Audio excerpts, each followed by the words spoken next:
Ibu, saya yang akan mendampingi Ibu untuk perawatan pada hari ini. Sebelumnya, saya ingin menjelaskan lebih lanjut. Apakah Ibu bersedia untuk mendengarkan penjelasan dari saya?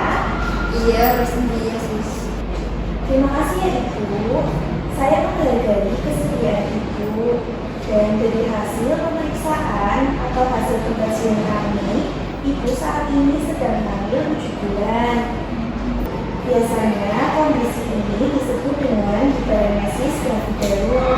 Tapi kondisi ini tidak berbahaya apabila Ibu mau mematuhi aturan dari kami seperti itu Ibu. Ibu, kondisi ini juga bukan kesalahan dari Ibu karena banyak Ibu hamil yang mengalami kondisi ini juga. Nah Ibu, berdasarkan hasil pemeriksaan juga kami kan telah melakukan USG kemarin pada Ibu. Nah janinnya itu ternyata berat badannya itu di bawah normal daripada seharusnya. Tapi itu menunjukkan bahwa Ibu kekurangan nutrisi. Baik Ibu, saya juga ingin menegaskan bahwa tujuan saya di sini untuk menyampaikan itu bukan untuk menyalahkan Ibu, tetapi agar kita dapat bersama-sama mencari solusi yang terbaik ya Bu. Ibu, saya juga memahami berdasarkan yang Ibu sampaikan kan Ibu sering mengkonsumsi makanan seperti ciki dan juga keripik ya Bu? Iya, betul. Nah, itu merupakan makanan cepat saji di mana makanan itu tidak ada gizinya Ibu. Di mana Ibu hamil itu seharusnya mengkonsumsi makanan yang bergizi. Kalau keripik itu kan rasanya asin gitu ya Bu. Itu sebenarnya tidak ada gizinya Ibu.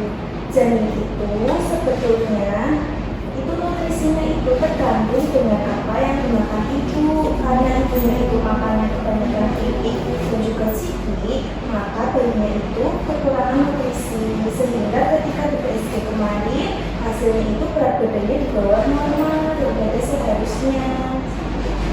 Kami hanya menyarankan minum rumput akar Fatimah saja. Terima kasih sudah menyarankan saran tersebut ya Mbak.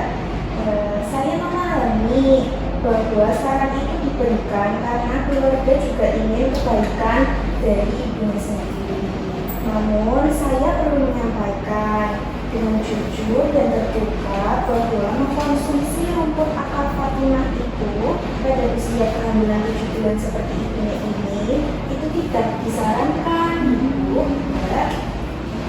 Ramuan ini memiliki efek samping kontraksi rahim sehingga beresiko menyebabkan persalinan yang prematur, bahkan membahayakan keselamatan ibu dan juga janinnya. Oleh karena itu, demi keselamatan bersama, kami menyarankan agar ibunya itu tidak mengkonsumsi ramuan-ramuan seperti rumput akar Fatimah terlebih dahulu, seperti jamu juga atau obat-obatan yang lain tanpa resep dari dokter. Saya tidak tahu kalau resikonya sebesar itu, Sus.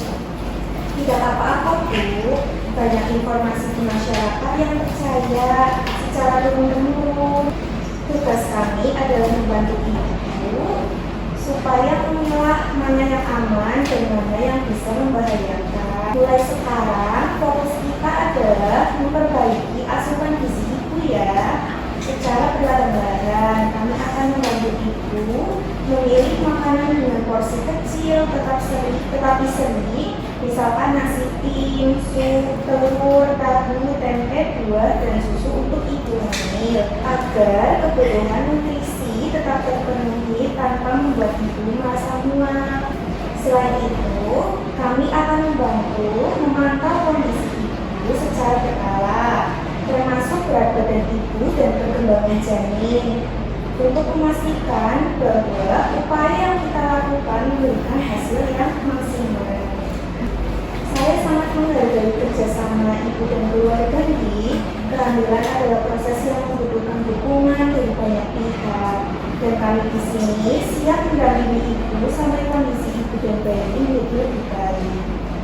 Jika Ibu dan keluarga merasa ragu atau khawatir, bisa disampaikan ke perawat Ibu. Baik, sekian dari saya. Apakah ada yang ingin ditanyakan? Sudah cukup. Terima kasih Ibu, ya atas waktunya. Saya pamit terlebih dahulu ya, selamat Ya. pagi.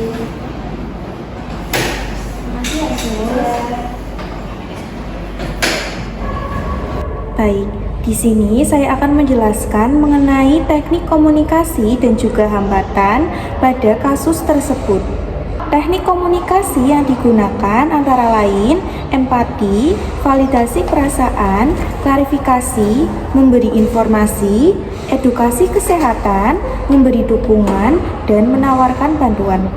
Selanjutnya adalah hambatan komunikasi pada kasus tersebut meliputi hambatan pengetahuan, di mana pasien dan juga keluarga pasien tidak mengetahui istilah medis seperti hiperemesis gravidarum dan juga tidak mengetahui risiko penggunaan obat tradisional seperti rumput akar Fatimah. Hambatan selanjutnya adalah hambatan budaya yang dipercayai oleh pasien.